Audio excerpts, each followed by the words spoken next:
Samajwadi party से फिरोजाबाद के प्रत्याशी अक्षय यादव इस वक्त मतदान करके निकल रहे हैं। अक्षय जी, क्या कहेंगे, किस तरह का ये चुनाव, किन मुद्दों पे? बिल्कुल, हम लोगों ने वोट डाला है विकास के लिए, नौजवानों के लिए, महिलाओं के लिए और देश के लिए।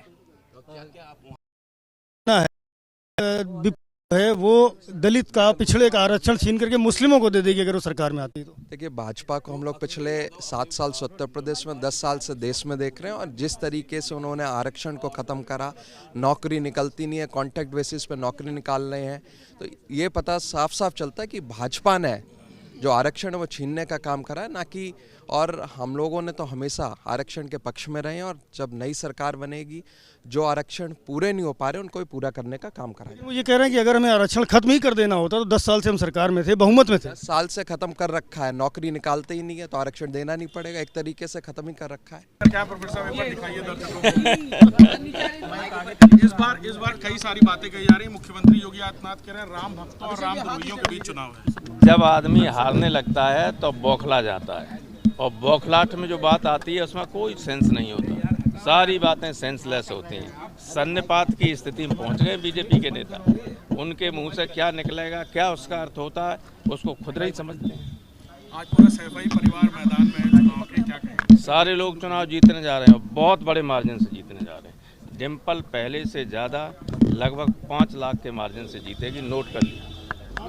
संविधान खत्म किया जा सकता है। यस, ऑफ कोर्स भाई, लगातार लोग कह रहे थे, बीजेपी के उम्मीदवार कह रहे, इम्पोर्टेंट नेता कह रहे 400 पार इसलिए चाहिए कि संविधान बदलना।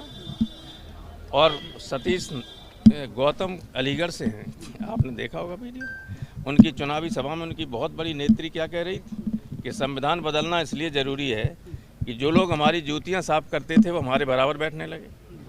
तो जब ये मानसिकता हो और पूरी तरह से संविधान तो लिख लिया है, दूसरा इन्होंने 18,000 पेज की जो रिपोर्ट दी है कोविंद ने, उसमें यही है। लेकिन सरकार के लोग कह रहे हैं 10 साल से हम बहुमत में थे, अगर संविधान में कुछ बदलना होता तो हम पहले ही कर सकते थे। नहीं, अब वो डिक्टेटरशिप की तरफ जाना। 10 साल के बहुमत के बाद ऐसा है, लॉर्ड एक्टर ने कहा था कि power corrupts and absolute power corrupts absolutely. तो जब एब्सोल्यूट पावर हो जाती है तो फिर आदमी तानाशाही की तरफ बढ़ने लगता है।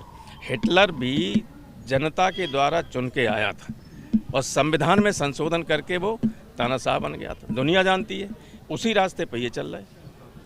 जिस तरह से चुनाव हो रहा है उसमें इंडिया अलायंस की सरकार बनती है तो संपत्ति का सर्वे करवाएगी, उनसे टैक्स लेगी, पैतृक संपत्ति पर। किस पे?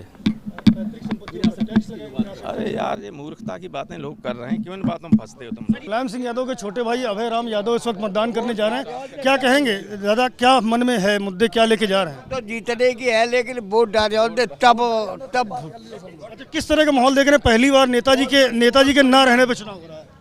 नेताजी के तो और बढ़िया किराए में वो है, सही है। हाँ।